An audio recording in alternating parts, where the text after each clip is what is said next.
warahmatullahi wabarakatuh. Perkenalkan, nama saya Andi Muhammad Aksan Jusuli Amran, NIM 200303501039, kelas IKOR B. Analisis gerak olahraga.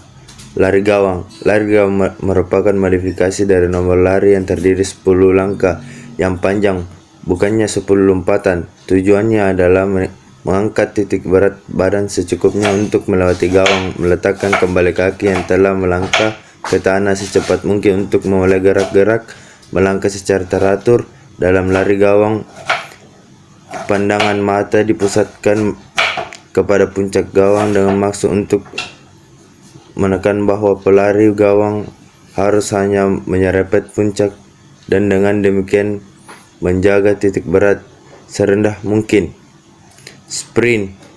Tujuan pelari adalah menempuh jarak tertentu dengan waktu tempuh sekecil mungkin. Jadi tujuan dasar dalam lari adalah untuk memaksimalkan kecepatan rata-rata lari jalur lomba. Lari 100 meter berlangsung dengan cepat dan singkat sehingga menuntut sprinter untuk berlari dengan sebaik mungkin pada semua tahap lari sehingga tidak melakukan kesalahan sedikit pun yang menyebabkan tertinggal oleh sprinter lain. Tahapan lari 100 meter adalah start, lari dan finish. Semuanya tahapan mendapatkan perhatian serius sebagai faktor pendukung pencapaiannya prestasi.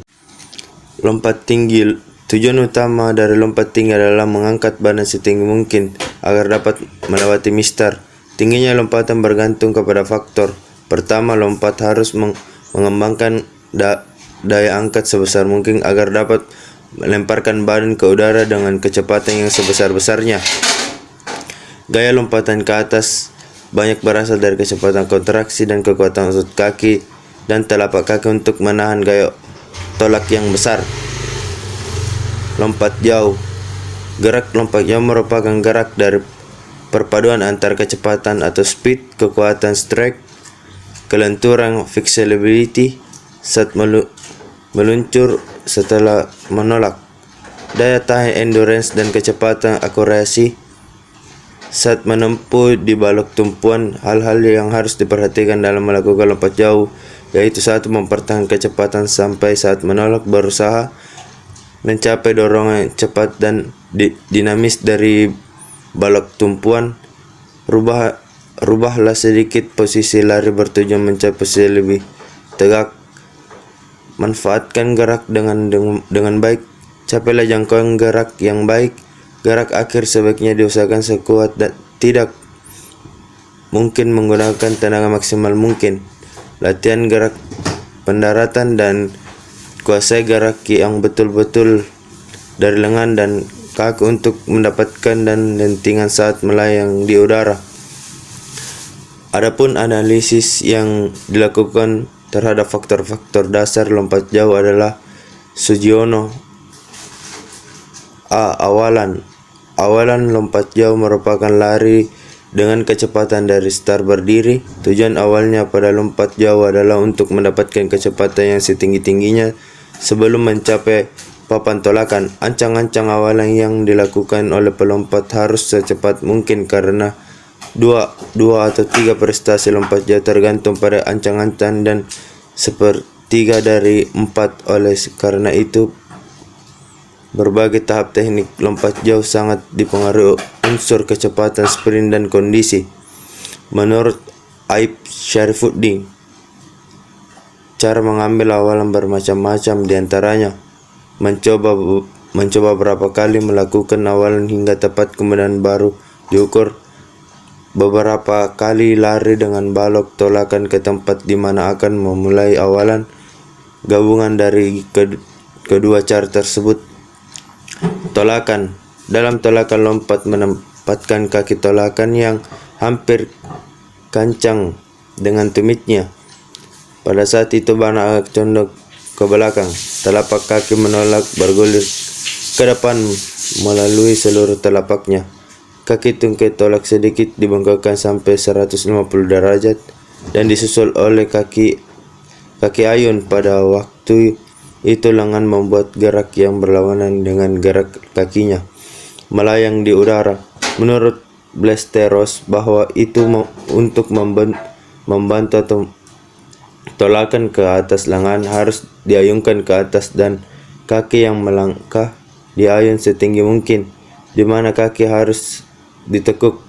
Sesudah kaki tumpu meninggalkan balok tolakan lutut, ditekuk hingga dapat dibawa ke depan dengan lebih cepat. Kemudian melompat menurunkan kaki ayun sampai bagian atas dan bagian bawahnya membentuk 90 derajat. Mendarat. Menurut Gantar, suatu pendaratan yang baik dipersiapkan dan ditentukan dalam fase melayang sebelumnya. Keterampilan dan syarat-syarat yang diperlukan tenaga atau kekuatan otot perut memungkinkan untuk menjaga sikap tegak selama mungkin. Renang. Gaya daya untuk mendapatkan gerakan kontinu yang merupakan penyimpanan energi yang lebih efisien. Kaki dan tangan harus bergerak bergantian. Kalau lengan bergerak, kaki istirahat. Hambatan akan menjadi besar apabila gerakan badan dipercepat. Start. Seperti hal dalam lari, start merupakan pembatalan keseimbangan dan memberikan gaya yang besar melalui jarak yang terjauh. Kaki rapat, jari-jari kaki melewati tepi tembok start dan badan terletak di ujung telapak kaki. C.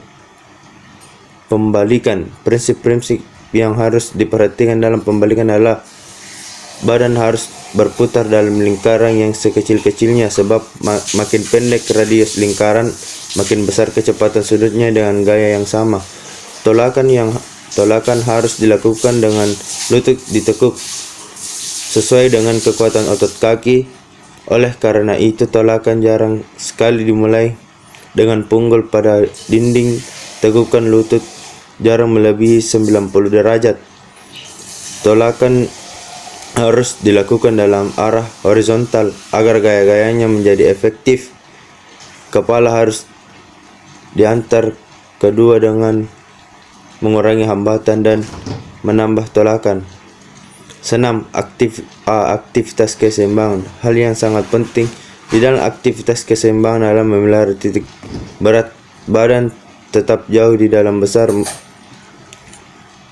dasar penumpu. Jika hal ini dilakukan, tidak ada momen gaya yang memutar badan.